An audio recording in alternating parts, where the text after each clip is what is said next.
1994, which social cognitive career theory, this career pertains to student choices, which again determine the three variables, namely self-efficacy, outcome expectation, and personal goals.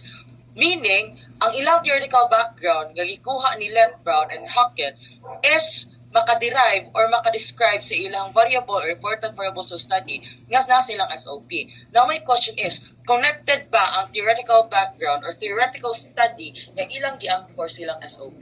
Yes or no? Tinawa. Connected, dili? Connected, sir. Connected. So, meaning, Connected, sir. dapat imong theoretical background is dapat connected na sa imong SOP para sa theoretical background makasupport sa imong SOP. Now, sir, how can we write theoretical background? Now, let's have our new one.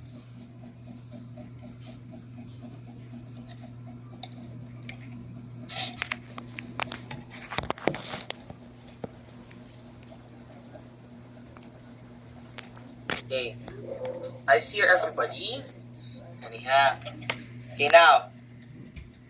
Asa kong draw? Okay. In the first paragraph, we need again to explain an anchored theory. Meaning, in the first paragraph, atong i-describe or atong i-discuss ang anchored theory. So, for example, sir, what if, sir, ang 1.1, 1.2, 1.3 is what, did you ko makita sila ang theory, sir, nga usa silang theory. For example, I have example here, food consumption in academic performance of student. So, na ako'y nakita nga theory about food consumption.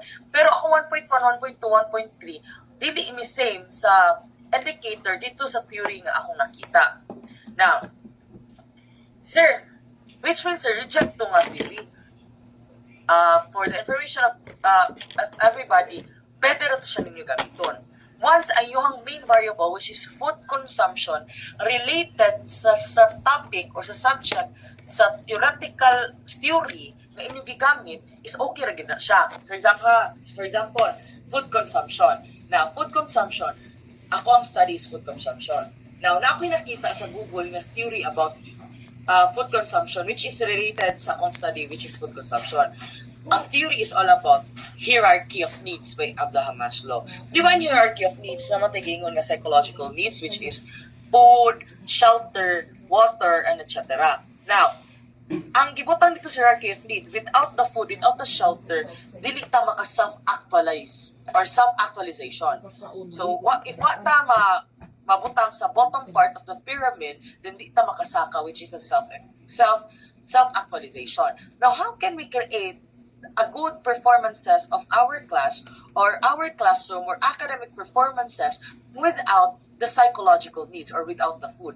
Therefore, automatically, si food consumption nga akong study or akong main variable, bahala na siya 1.1, 1.2, or dili fit sa katong theory, which is hierarchy of need. Connected gihapon sila. Pwede gihapon na nato i-waon si hierarchy of needs para masuportaran ato ang SOP or ang ato ang main variable sa atong study. Nakuha wala.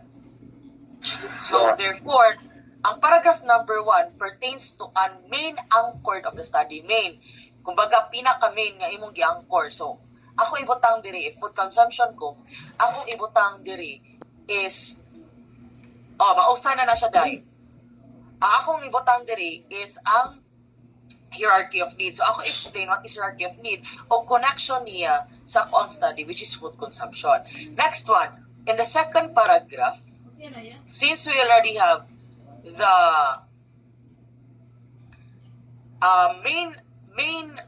main theory or actual theory, or the main theory then we need again to support our main theory with sub-theory.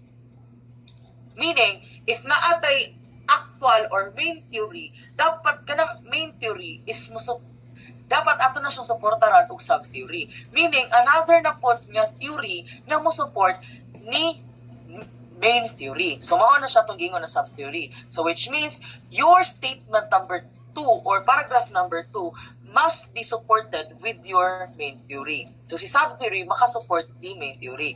And the next paragraph, paragraph number 3, another sub-theory na po. So, ikatulong nga theory, which again supports our main theory. Nakuha wala? Nakuha, sir. Okay.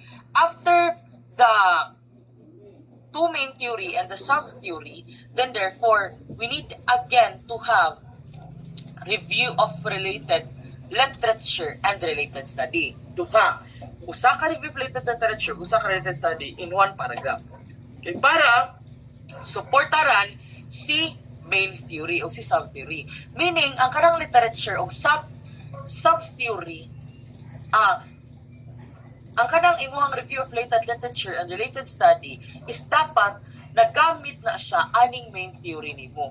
Dapat iyang gi-utilize imong main theory para masuportaran ang imuhang main theory. So which means ay imong gibutang diri sa review of related literature related study sa una ng ilang gigamit pud ang kanang theory or pwede pud suportaran ang kanang theory. Now, in the fifth paragraph, since nanamupod kay review of related literature and related study, then another review of related literature and related study, RRL and RRS.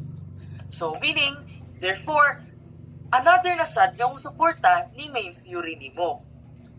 So, next na po, in the next paragraph, 1, 2, 3, 4, 5, 6, in a sixth paragraph, another review of related literature and related study nga mo connect og mo supportar sa imong main theory. So pasabot naamoy 3 paragraph o sa RRL and RRS and 3 paragraph o for main theory and sub-theory. Nakuha wala? Nakuha, sir. Now, next. After, sir, sa among comprehensive review, unsa mo buhaton? Then, therefore, in the next paragraph, you need again to draw certain measurement of your indicators or explanation. How will you able to derive the measurement of an indicator? Unsaon ninyo pag-measure ang inyong indicator? Inyo i-describe din ha, in indicator number 1, we'll be using the max QDA in order to see the food consumption of the student in blah blah blah blah blah blah. So inyo ibutang din ha. Unsa nga statistical method or unsa nga instrument inyong buhaton para makasupport sa inyong or para i-measure ang inyong mga indicators nga naa sa inyong SOP. Now, next one is the last paragraph is the summary of your the synopsis or the concluding part of your theoretical background. So meaning, narrative aning tanan imong giusa diri. Nganong nagganda kanong nagkuha man kani, nganong imo man nagibutang din ha, imo ibutang sa last paragraph. Nakuha wala? Yes. So, which means, ang inyong theoretical background, murag mainly equivalent siguro ni 3 to 4 pages ang theoretical background. So, if namoy 16 sa RRL and RRS, then naapod mo 4 or 3 to 4 pages sa theoretical background. So, mao na yung buhaton karon nga week. And, sir, how can we analyze or determine or easily concluded about our SOP?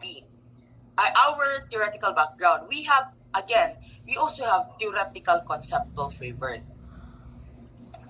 And the example of theoretical framework is this one. Theoretical framework is a particular framework that describes or discusses or summarizes all the inputs coming from your theoretical background.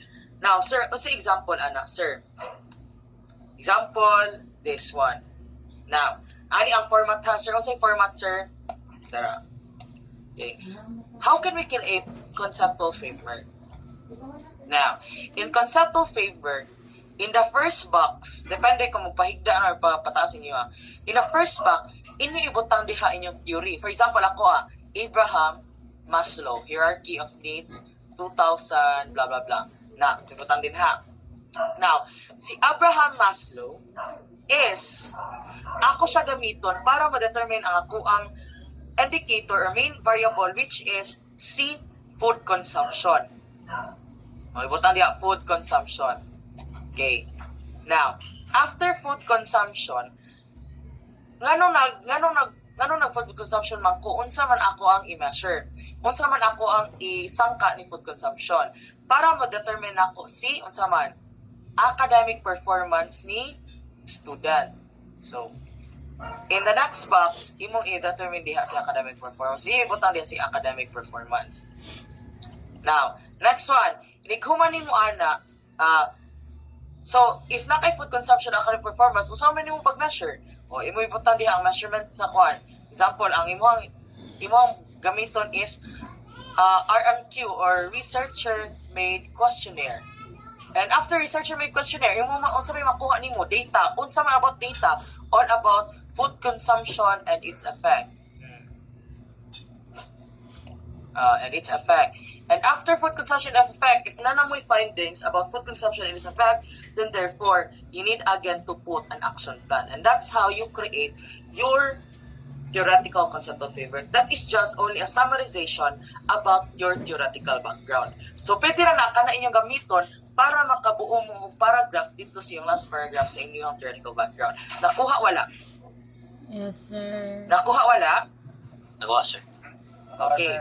Now, that's the end of our class. And any questions regarding to that in particular information?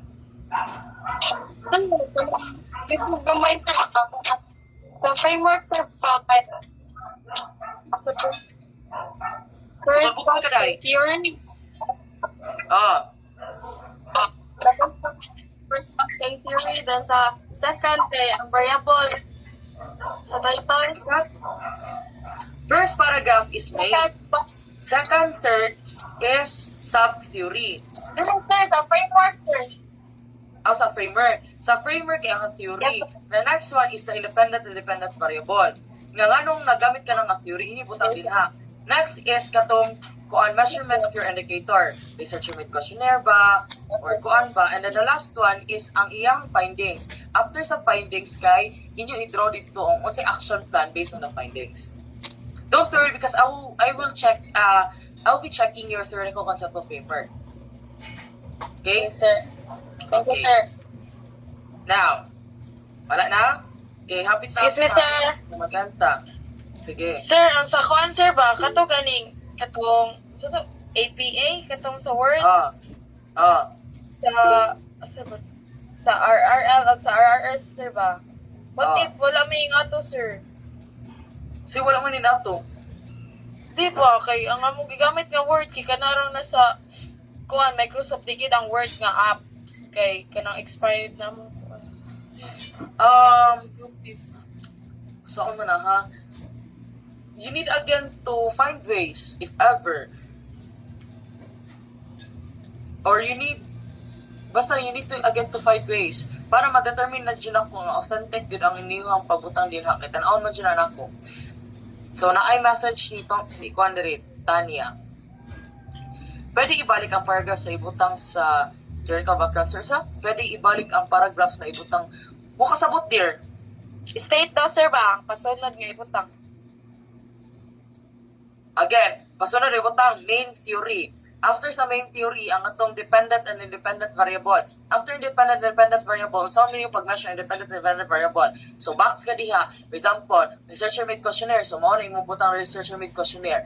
And then, kung magamit ka researcher made questionnaire, another box, and then inyo ibutang din ha ang iyahang findings. For example, food consumption and its effect to academic performance, imo ibutang din ha.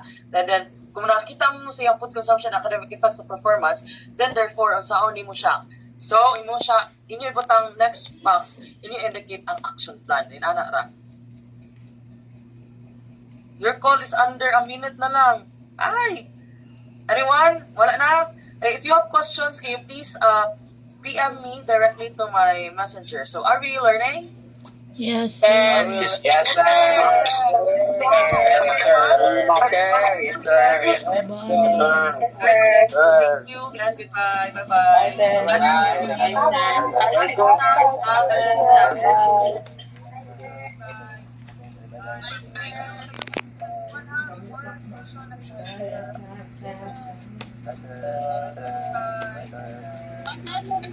Bye.